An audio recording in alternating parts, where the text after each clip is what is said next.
जानकी किशोरी जय जय प्रभु राम।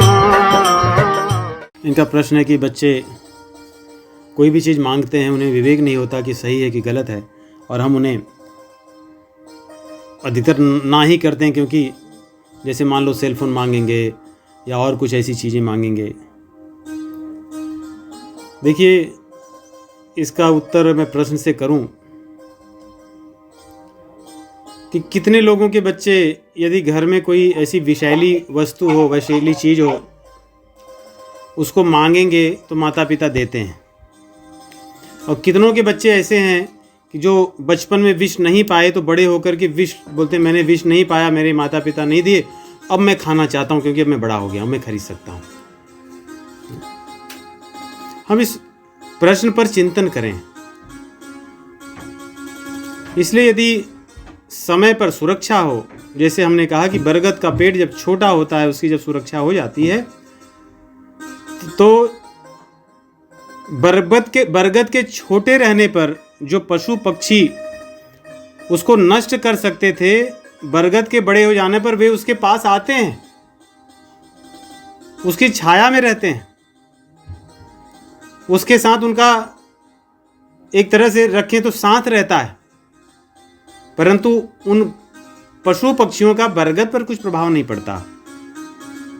इसलिए बच्चों के बौद्धिक स्तर को हम बढ़ाएं, और बच्चे घर में जो कुछ कहें, ना कहें ना कहें ना कहें, ऐसा हम न करें, ऐसा मान करके जो कहें उनको देते रहें। अगर को मान लो कोई व्यक्ति शराब पीने वाला है, क्या अपने बच्चे को शराब देगा क्या? चलो मांग रहा है तो हम दे ही देते हैं। आज कुछ लोग मद्यपान करते हैं, क्या वो अपने बच्चों को दे देंगे, चलो ठीक है दे दूं क्योंकि मांग रहा है, नहीं तो बड़ा होके पिएगा? तो नहीं करते हैं। इसलिए हमारा कर्तव्य है कि घर का वातावरण ऐसा रखें कि बचपन में हम उनको उन चीज़ों से बचाएं जो उनके लिए हानिकारक हैं, और जब बड़े हो जाएं तो संवाद करें कि देखो ये चीज़ मैं इसीलिए तुम्हें बचपन में नहीं देता था क्योंकि हानिकारक चीज़ है। यदि हाँ, हम घर में ही उसका सेवन करते रहेंगे, हम दिन भर बैठे अपना लगे हैं, चल रहा है हमारा, एक कान में लगा है अपना चल रहा है, खाना बना रहे हैं। आजकल तो ऐसी आदमी की बीमारी हो गई है कि हमेशा कुछ न कुछ का चलता ही रहता है, घर में किसी से बात नहीं करता, लेकिन कान में लगाए दिन भर सुनता रहता है। और ये केवल सामान्य लोगों की नहीं, जो साधना के मार्ग में लगे उनके लिए भी। अरे उतना ही सुनिए जितना पचा सको ना, क्यों सुन रहे हैं इतना? कुछ सुनकर उसके बाद पचाएं। जैसे गाय होती है, जब चर लेती है तो पागुर करती है, पचाती है। वैसे ही हम दिन भर वो लगाए रहेंगे और बच्चों को बोलेंगे कि ये सब चीज़ें नहीं करना चाहिए, है ना, ठीक है ना, टीवी नहीं देखते बेटे, यूट्यूब पे नहीं बैठते ज़्यादा समय, ओके? तो बच्चे बोलेंगे हाँ ठीक है, नहीं बैठते, जब आप नहीं देखोगे तब मैं बैठूंगा, जब तुम्हारे इतना बड़ा हो जाऊंगा तो मैं भी ऐसे ही तुम्हारे जैसे कहूँगा। तो भी वही करता है। इसलिए हम उदाहरण स्थापित करें, हम भविष्य के बारे में सोचकर अपने वर्तमान को नष्ट न करें, क्योंकि भविष्य में पता नहीं किसने देखा। अब ये जाकर के हो सकता है कैसीनो जाए, तो क्यों ना कैसीनो अभी से इंट्रोड्यूस करता हूँ, उसको ले चलता हूँ कैसीनो, कभी कभी महीने में 1 ही बार या साल में 2 बार चलता हूँ केवल, क्योंकि बड़ा हो गया तो कैसीनो जाना ही है। चलो हम लोग घर में कुछ नहीं पीते, लेकिन बड़े होकर के बहुत लोग पी रहे हो सकता पीने जाए, तो साल में 2-3 बार हम लोग जाते हैं ऐसे, क्योंकि जिससे बच्चे परिचित हो जाएं, पीने लगें, जिससे उन्हें कोई नया न लगे। ये सब गलत धारणाएं हैं, यही कुतर्क हैं या यही विवाद हैं, ये संवाद नहीं है। तो अब इसी का विस्तार अपने अपने अनुसार कर सकते हैं। एक प्रश्न है कि हमने जो उदाहरण दिया वो उदाहरण प्रसंग के अनुसार ठीक नहीं बैठ रहा है, क्योंकि जिन चीज़ों से हम बच्चों को बचाना चाहते हैं वे चीज़ें उन्हें बाद में काम आएंगी, इसलिए हम उनको बचाना कैसे करेंगे? हमारा उदाहरण प्रासंगिक था। जिस बरगद की रक्षा करने के लिए हमने कहा, उसी बरगद पर वे पशु पक्षी आते हैं, उसी के साथ उनका संग होता है। परंतु क्योंकि अब बरगद का वृक्ष बड़ा हो गया है तो किसी प्रकार से हानि वो नहीं उससे होती है। वैसे ही घर में अग्नि है, अग्नि का उपयोग तो प्रतिदिन होता है, बच्चे भी बड़े होकर करेंगे, रसोई में या अन्य कुछ चीज़ें करेंगे। घर में चक्कू भी होती है, चाकू का प्रयोग हम भी करते हैं, बच्चे भी आगे चल के करेंगे। लेकिन क्या हमको 2 वर्ष की अवस्था में देंगे कि लीजिए बड़े होके तो करना ही, अभी भी कीजिए आप। जब वो यथा योग्य हो जाएंगे तो हमें कहना नहीं होगा, तब उसका उसी प्रकार उपयोग करेंगे यदि हम उन्हें सही शिक्षण देंगे तो हमारा उदाहरण प्रासंगिक ही आप ऐसे समझें। इसी प्रश्न का विस्तार है कि कई बार बच्चे वही सारी चीज़ें मांगते हैं जो उनकी अवस्था के अनुरूप नहीं होता। बच्चों का कार्य है मांगना, माता पिता का कार्य है उनको सही वस्तु सही समय पर देना। जैसे मैंने कहा कि वृक्ष को मिट्टी की आवश्यकता है बढ़ने के लिए, उसकी जड़ों का सही विस्तार होने के लिए। तो हम उनकी जड़ों को ऐसा नहीं कि काटते ही रहें, और ऐसा भी नहीं कि इतने कड़क हो जाएं कि वो बढ़ न पाएं, या इतने ढीले हो जाएं कि बच्चे जहाँ जो कहें। तो बच्चों का क्या होता है, देखिए बच्चों के अंदर बहुत अधिक ऊर्जा होती है, क्योंकि उनका मन बहुत चंचल होता है, उसमें बहुत ऊर्जा होती है। इसलिए वो जो भी वस्तु देखते हैं उसको सीखना चाहते हैं, उसको सीखना चाहते हैं। कुछ चीजें देख कर सीखते हैं, कुछ चीजें सुनकर सीखते हैं, कुछ चीजें बात करके सीखते हैं, कुछ अनुभव करके सीखते हैं। बच्चों का ये रहता है, अपनी सभी इंद्रियों से सतत उनकी शिक्षा होती रहती है। इसलिए हमारा माता पिता का निश्चित रूप से कि हाँ ये करना है, ये नहीं करना, ये करना है, ये नहीं करना, वो हमें सदैव ध्यान रखना है। हमें नहीं कह सकते कि बच्चों को मना कितना करेंगे तो इसलिए हम कर सकते हैं।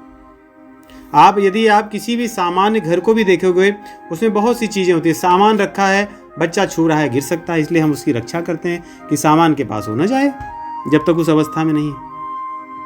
घर में रसोई होती है, आग होती है, हम प्रयास करते हैं कि आग के पास नहीं। आग तो दिन रात घर में कम से कम 2 बार तो जलती ही है। घर में चाकू है, उससे लग सकता है, यहाँ तक कि कांटे हैं उससे लग सकता है, घर का कोई बर्तन गिर जाए उससे लग सकता है।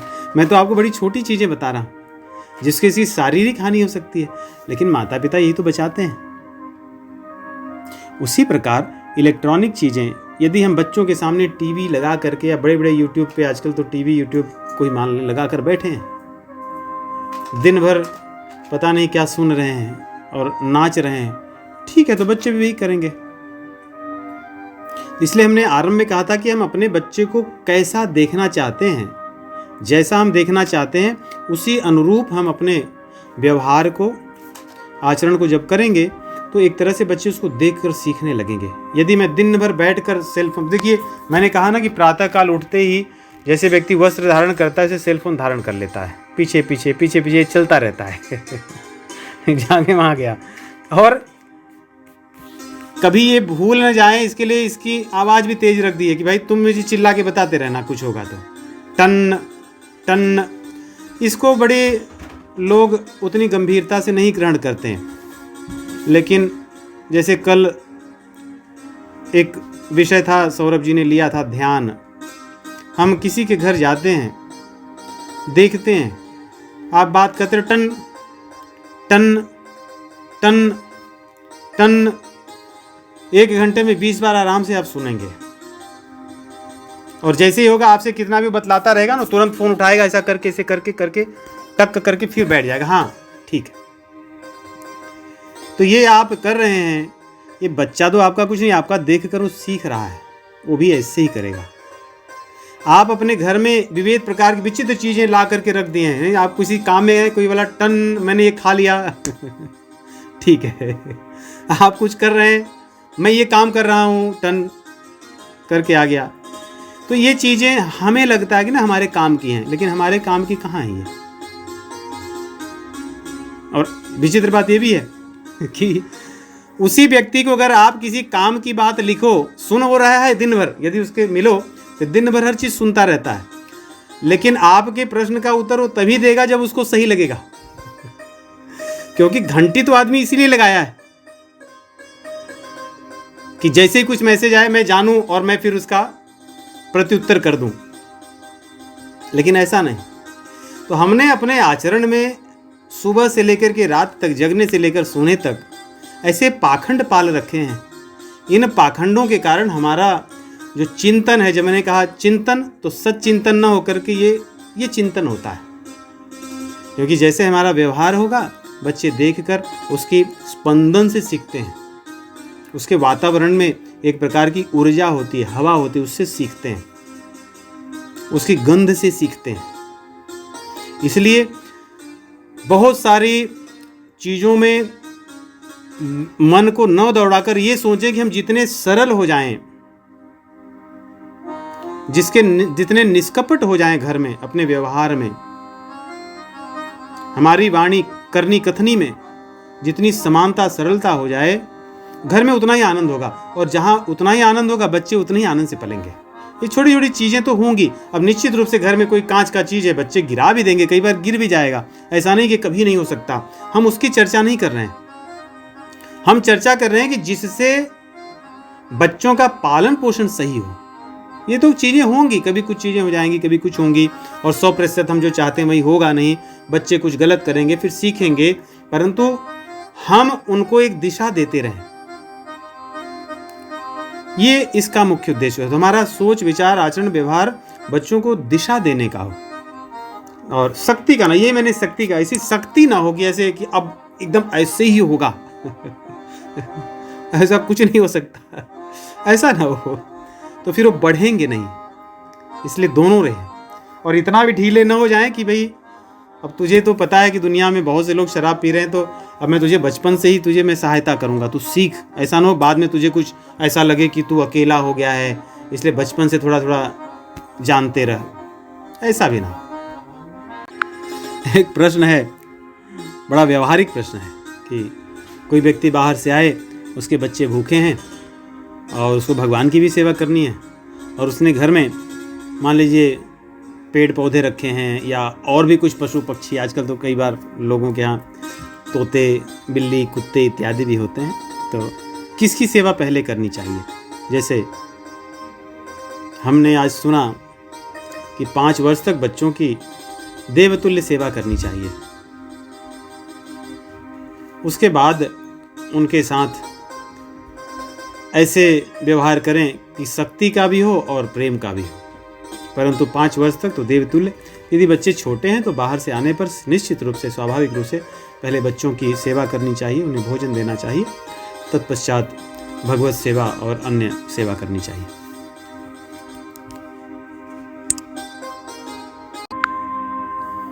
एक प्रश्न है कि बच्चों की अवस्था क्या हो जब उन्हें हम कोई चीज़ सिखा सकें। हमारे शास्त्र कहते हैं कि जब व्यक्ति जीव गर्भ में होता है तब से उसकी शिक्षा आरंभ हो जाती है। तो 5 वर्ष तक की अवस्था बहुत ही मुख्य अवस्था होती है शिक्षा के लिए, बहुत मुख्य अवस्था होती है। तो 5 वर्ष और उसके पहले 9 महीने या 10 महीने तो इस अवस्था में कि माँ के गर्भ में भी आप जैसा चर्चा वो सुनता है, जो भोजन घर में पकता है, जैसे लोग आते हैं, उनका सब वो सीखता रहता है। और इतना ही नहीं, हमारे यहाँ तो गर्भाधान के पहले से भी है कि आप यदि अपने घर का वातावरण, जैसे मान लो हमारे घर कोई आने वाले हों तो सब सफाई होती है, चीज़ें यहाँ वहाँ फैली हैं, बिखरी हैं, उनको ठीक कर दें, नहीं तो क्या सोचेंगे, कैसा लगेगा, और फिर अगली बार हो सकता ना आए। तो वैसे ही गर्भाधान के पहले भी घर के वातावरण को सात्विक बनाना चाहिए। जहाँ पे भोगमय वातावरण होगा, अधिकतर वहाँ पर वही जीवात्माएं आती हैं जिनका कर्म उस प्रकार बचा होता है। यदि घर के वातावरण अच्छे हों तो उस तरह के जीवात्मा घर में आती हैं। इसलिए भगवान भगवत गीता में इसकी पुष्टि भी कहते हैं, सुचि नाम श्रीमताम गेहे योग भ्रष्टो भी जायते, कि अच्छे घरों में अच्छे लोग जाते हैं। भगवत गीता इसका प्रमाण है। तो इसलिए घर का वातावरण वैसा हो। और कई बार घर का वातावरण बुरा होने पे भी यदि संस्कार या किसी सत्संग या किसी का प्रभाव हो जाता है तो जीव के संस्कार बदल जाते हैं। उदाहरण के लिए शास्त्रों में प्रहलाद महाराज जी, हिरण्यकशिपु जैसे दैत्य के घर में महाराज प्रहलाद जैसे महाभागवत का आविर्भाव होना ये कोई सामान्य बात नहीं। तो क्योंकि माँ के कोख में जब थे गर्भ में, तभी नारद मुनि का उन्हें सत्संग प्राप्त हुआ था माता जी के माध्यम से। तो ऐसी भी होती है। इसलिए शिक्षा की अवस्था मुख्य रूप से तो 5 वर्ष तक बहुत प्रभावकारी अवस्था है। वही समझ लिए ना, जैसे नींव बनती है, नींव के ऊपर आप कुछ भी बनाइए, ये 5 वर्ष की अवस्था समझिए नींव है। उसके बाद आप चीज़ों को ढाल सकते हैं चाहे जैसे। तो इसलिए हमें प्रारंभ में हो कि हमारे घर में संतान इस तरह से हो। पैसे की उद्देश्य में नहीं कह रहा हूँ मैं, संस्कारों के उद्देश्य से, विचारों के उद्देश्य से, व्यवहारों के उद्देश्य से। 20 साल बाद कैसा होगा, जब मैं बूढ़े होऊंगा तो हमारी संतान कैसे हों, उनका हमारे साथ संबंध कैसा हो, उसकी बातें कर रहा हूँ। धन संपत्ति की नहीं कि वो ऐसा बढ़ के इतना कमाए, ये बन जाए, वो बन जाए, उसकी बातें नहीं कर रहा हूँ। वो तो अलग बातें, संस्कार की बातें। तो जैसे वो जो हमारा विचार होगा वैसी नींव होगी। और ये नींव जन्म के पहले से लेके जब बालक जीव गर्भ में आता है तब से लेकर के 5 वर्ष की अवस्था ये नींव है। इसको जितना आप सशक्त बना लोगे उसके ऊपर वैसे ही आप चीज़ें बनाओगे। कभी बिगड़ेंगी, बनेंगी, कुछ होंगी, लेकिन नींव मजबूत होने पर सब बढ़िया होगा। एक प्रश्न है रुचिकर कि संतान माता पिता को चुनती है या माता पिता संतान को चुनते हैं? कोई नहीं चुनता, न तो संतान चुनती है न माता पिता चुनते हैं। कर्मणा जायते जंतुः, कर्म चुनते हैं, माता पिता के कर्म और जीव के कर्म। जिसको जैसा, अगर किसी माता पिता को संतान से दुख ही भोगना है क्योंकि उसने कर्म ऐसे किए हैं, तो उसके यहाँ संतान वैसी ही आएगी। लेकिन अपना कर्म तो हमें करना है। और किसी संतान को मान लो धन संपत्ति वैभव वाले परिवार में जाना है, जैसे भगवान कहते हैं सुचि नाम श्रीमताम, श्रीमंतों के घर किसी को जन्म लेना है, उसके कर्म ऐसे रहे हैं, तो वैसे जो श्रीमंत होंगे उनके यहाँ वो जन्म लेगा। लेकिन हम जब वैसा वातावरण बनाए ना, तो मतलब हमारा कर्म ही तो हो रहा है। अगर हम अपने घर में अच्छा वातावरण बनाए, अपने कर्म को सुधारें, अपनी चीज़ें करें, तो हमारे यहाँ आने वाले लोग वैसे ही होंगे। तो हमारा कर्म निर्धारित करता है, हम निर्धारित नहीं करते। कर्मणा जायते जंतुः, तो शास्त्र के अनुसार कर्म निश्चित करता है। एक व्यवहारिक प्रश्न है और बहुत आवश्यक प्रश्न कि घर में संतान को माता पिताजी के साथ भोजन करने का क्या महत्व है? बहुत महत्वपूर्ण है। ये ऐसा महत्वपूर्ण विषय है कि अंग्रेजी में भी कहते हैं कि यदि कोई लोग, मुझे वो याद नहीं आ रहा है कि आई थिंक दो जो डाइन टुगेदर लिव टुगेदर, या ऐसे कुछ कहावत है कि जो घर में साथ में भोजन करते हैं तो साथ में रहते हैं। साथ में रहना अर्थात उनका घर में कलह नहीं होता है, एकता रहती है, मिठास होती है। इसलिए घर में प्रयास हो कि अगर दिन भर में कुछ ना हो तो कम से कम एक समय प्रयास करें कि सभी लोग साथ में मिलकर भोजन खाएं। केवल बच्चे ही नहीं, सब लोग जो जिथा योग्य जैसा है बैठे और भोजन करें। इसलिए और अच्छी चर्चा हो, क्योंकि जब बैठेंगे तभी तो हम कहते हैं ना कि घर में समय ना हो तो कम से कम भोजन के समय सत्संग कर लें। जब साथ में बैठेंगे तभी तो संभव होगा। इसलिए भोजन को साथ में करना चाहिए बैठकर। एक प्रश्न है कि कई बार बच्चे दूसरों की चीज़ें देख करके उसको पाने का, या अपनी चीज़ें पुरानी हो गई इसलिए मुझे नया चाहिए, इस प्रकार की, भले उसकी आवश्यकता ना हो, अनावश्यक चीज़ें। आवश्यक चीज़ें बच्चे यदि मांगे किसी की देख के तो प्रसन्नता की बात है, परंतु शायद ये प्रश्न अनावश्यक वस्तुओं के लिए है। हमने स्वामी राम सुखदास जी के प्रवचन में सुना है कि बच्चों को हम कैसे उनको समझाएं कि देखो वो जो बेचने वाले लोग हैं वो तो पैसे कमाने के लिए करते हैं।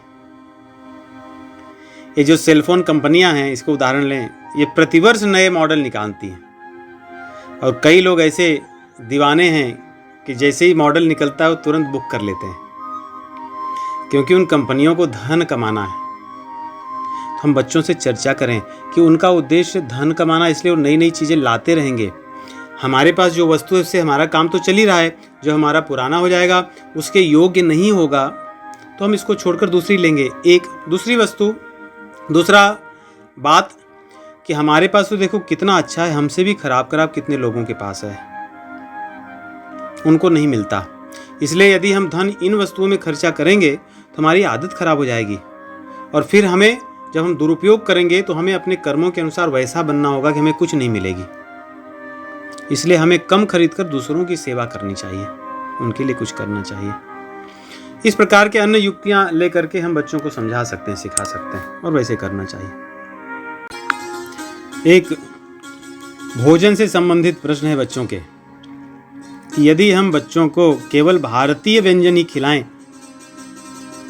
तो बच्चे बड़े होकर के बहुत से स्थानों पर जब जाते हैं अलग अलग काम से, फिर उन्हें बड़ी कठिनाई होती है। ये एक हमारी धारणा हमने ऐसी मन में बैठा रखी है। इसको मैं एक उदाहरण से आरंभ करूंगा।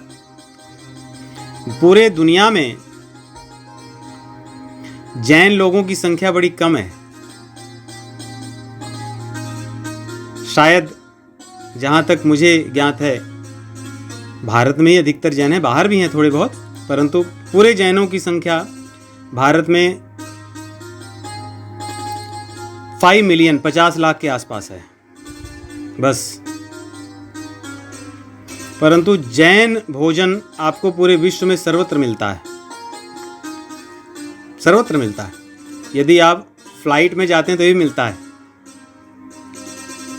आप कहीं दूर दूर जाते हैं वहां भी आप रेस्टोरेंट में जाओगे, उनको पूछो, कई बार वेजिटेरियन को नहीं समझ में आता, उनको कहो Jain meal, yes we serve it, we have it. Vegan food आजकल शुरू हुआ है, बहुत से स्थानों पर मिलता है। ऐसा इसलिए मेरा कहने का अर्थ है, जब हम अपने सिद्धांतों पर रहते हैं तो संसार में वस्तुएं मिलती हैं। क्योंकि दुनिया में जो भोजन बेचने वाले लोग हैं वो ये नहीं कि मुझे ये बेचना है, उनको ये कि क्या लोग खाते हैं मैं वो बेचूंगा, क्योंकि उनका उद्देश्य धन कमाना है। यदि हम अपने उद्देश्यों पर रहें तो सर्वत्र मिलेंगे। मेरा स्वयं का अनुभव है, मेरे 2 बेटे हैं, दोनों इस समय हाई स्कूल में हैं और बहुत स्थानों पर गए भी हैं, रात में भी रुके हैं विद्यालय के लिए और अन्य चीज़ों के लिए, लेकिन ऐसी समस्या कहीं नहीं आई है। क्योंकि एक तो हम घर से उन्हें देते हैं और उन्हें बाहर इसलिए आवश्यकता नहीं होती है। दूसरी चीज,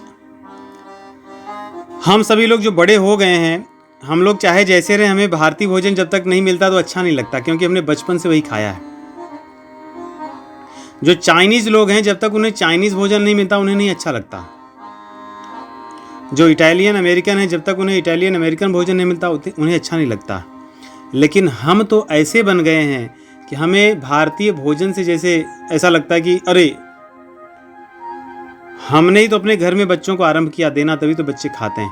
वो भोजन खाना बुरा नहीं है, उसकी लत हमने तो लगवाई बच्चों को। इसलिए बच्चों को लगता है कि अच्छा भाई मैं पास्ता पिज्जा के अलावा कुछ नहीं खा सकता, मैं बर्गर और इनके अलावा कुछ नहीं खा सकता, क्योंकि हमने उन्हें दिया है बचपन से। यदि बचपन से बच्चों को हम भारतीय व्यंजन देते जो स्वास्थ्यवर्धक है, स्वादिष्ट है, और भारत के जैसा व्यंजन दुनिया में कहीं नहीं है। आप इसका अनुसंधान कीजिए, रिसर्च कीजिए, सबसे स्वादिष्ट नहीं, स्वाद में तो ऐसा भोजन कहीं नहीं मिलता है। और स्वाद होने के साथ साथ जो पारंपरिक भारतीय भोजन है स्वास्थ्यवर्धक है और सात्विक है। पारंपरिक भोजन, भारत की परंपराओं से आए हुए भोजन में हिंसा नहीं होती, उसमें सात्विकता होती है, उसमें स्वाद होता है और स्वास्थ्य का ध्यान रखा जाता है। इसलिए ये हम पर निर्भर करता है। कुछ परिस्थितियां ऐसी आएंगी, जैसे हम स्वयं जाते हैं, कई बार कॉन्फ्रेंस वगैरह में गए हैं, लेकिन वहां पर भी हमें कोई समस्या नहीं हुई है। तो वहां पे हम एक जगह ऐसे गए थे जहां पे यही श्लोक लिखा था, यत् करोसि यदस्नासि यज्जुहोसि ददासि यत्, यत् तपस्यसि कौन्तेय तत्कुरुष्व मदर्पणम, यही श्लोक लिखा था। और वो भी कहाँ पे था? अमेरिका के किसी ऐसे जगह पे जहाँ कभी संभव ही नहीं है। कि कोई भोजन हमारे योग्य मिले। वैसे हम अपनी तैयारी करके जाते हैं, नहीं मिलेगा तो हम फल वगैरह खा लेंगे। फिर भी भगवत कृपा से ऐसे चीज़ें आज उपलब्ध हैं सब जगह। हम अपने सिद्धांतों पर रहेंगे तो इस उपभोक्तावाद युग में हमारे लिए लोग काम करेंगे, क्योंकि उन्हें पता होगा कि अच्छा कुछ लोग यही भोजन करते हैं तो वो सर्वत्र मिलेगा। हम जब अपने सिद्धांतों को छोड़ देंगे तो फिर कोई बात नहीं, ऐसा है। ये क्लिष्ट प्रश्न है कि अगर हम किसी के घर जाएं और वहाँ पे अन्य प्रकार के व्यंजन मिले तो हम कैसे संतुलन बनाएं। देखिए, इसको समझना बड़ा सरल है।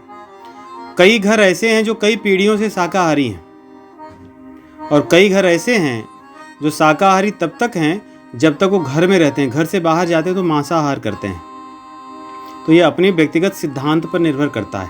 मान लीजिए हमें किसी ने अपने घर पर बुलाया, हम अपने बच्चों के साथ गए और वो व्यक्ति का भोजन वैसा है, यदि शाकाहारी है, मान लो हम अपने घर में तीखी दाल खाते हैं, वो तीखी नहीं बनाया तो कोई बात नहीं। हम अपने घर में तीखा नहीं खाते, उसने तीखा बनाया तो कोई बात नहीं। परंतु यदि मान लो कोई व्यक्ति सात्विक है, किसी के घर गया, उसके यहाँ जन्म दिवस की पार्टी चल रही है, अब वहाँ पे वो सारे केक आए हैं जिसमें अंडे हैं, तो हम तो निश्चित किए ना कि चलता है, हम खा लेंगे। यदि हम उनको कहें कि हम लोग ये अंडे वाले केक नहीं खाते, तो क्या वो हमें जल्दी ज़बरदस्ती खिलाएंगे? हम वहाँ जाकर स्वयं अपने आप को ऐसे करते हैं कि अगर पार्टियों में जाना है तो खा सकते हैं। हम जब अपने सिद्धांत को दृढ़ रखेंगे तो अगली बार से वो व्यक्ति हमें जब बुलाएगा और यदि उसको हमसे प्रेम होगा तो ये चीज़ें नहीं बनाएगा जो हम नहीं खाते, क्योंकि हम उसके अतिथि हैं। पर हम क्यों जा रहे हैं? यदि हम किसी के घर जा रहे हैं और वहाँ जाकर हम अपना भोजन भी नहीं कर सकते जो हमारे सिद्धांत के अनुसार है, तो हम उसके यहाँ क्यों जा रहे हैं? और यदि मान लीजिए चले गए तो हमें भोजन करने की आवश्यकता क्या है?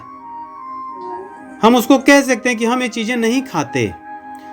ऐसे कई चीज़ें, जैसे जन्म दिवस पे बच्चे केक रखते हैं, उसमें मोमबत्ती जलाते हैं, उसको फूंकते हैं। यदि आप स्वास्थ्य की दृष्टि से देखें तो कितना हानिकारक है कि कोई व्यक्ति मोमबत्ती जला करके फूंकता है तो उसके थूक उस पर जाते हैं और वही काट करके उस सबको खिलाता है। हमारे अंदर इतनी भी, कहते हैं ना, कि हिम्मत नहीं हुई कि हम उनको कह सकें कि आप ये जो कर रहे हैं ये स्वास्थ्यवर्धक नहीं है। क्यों? क्योंकि हमने उसको कुछ मान रखा है कि हाँ ये चीज़ें ऐसी होती हैं, ऐसी रहेगी, परंपरा है, हम भी ऐसे ही करेंगे।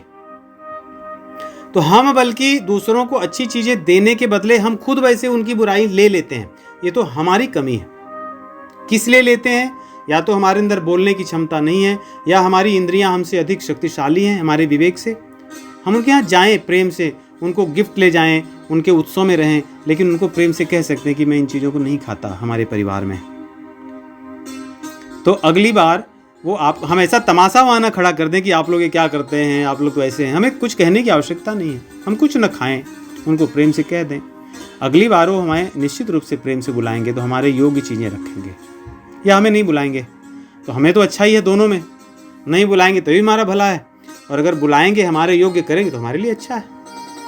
तो हमें निश्चित करना है कि हमें कैसे रहना है। हम जब स्वयं दूसरे के अनुसार चलेंगे तो फिर दुनिया में तो अलग अलग लोग हैं, तो उनके अनुसार चलेंगे। एक प्रश्न है कि बच्चे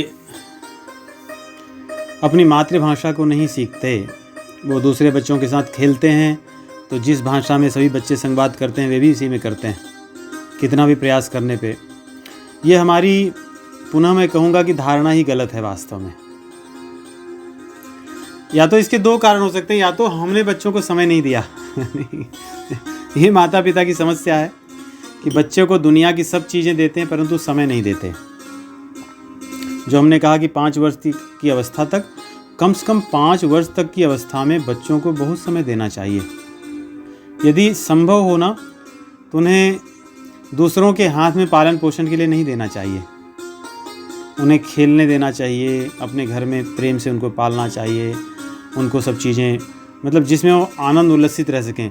पढ़ाई लिखाई पर भी बहुत अधिक जोर नहीं करना चाहिए। आजकल तो छोटे बच्चों को लेके आदमी लग जाता है, राइम पढ़, कार्टून देख, इससे सीख, वीडियो गेम देख, ऐसे लगता है कि वो 5 साल में ही सब कुछ सीख लेगा। इन चीज़ों में नहीं पढ़ना चाहिए। ये खेलने की अवस्था होती है बच्चों की।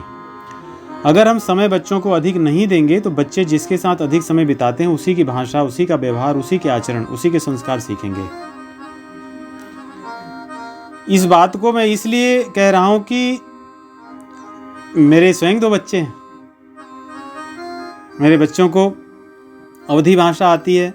अवधी भाषा अर्थात अवधी भाषा ही बोलते हैं। ऐसा नहीं कि अंग्रेजी मिला के, हिंदी मिला के और कुछ मिला के अवधी भाषा ही बोलते हैं।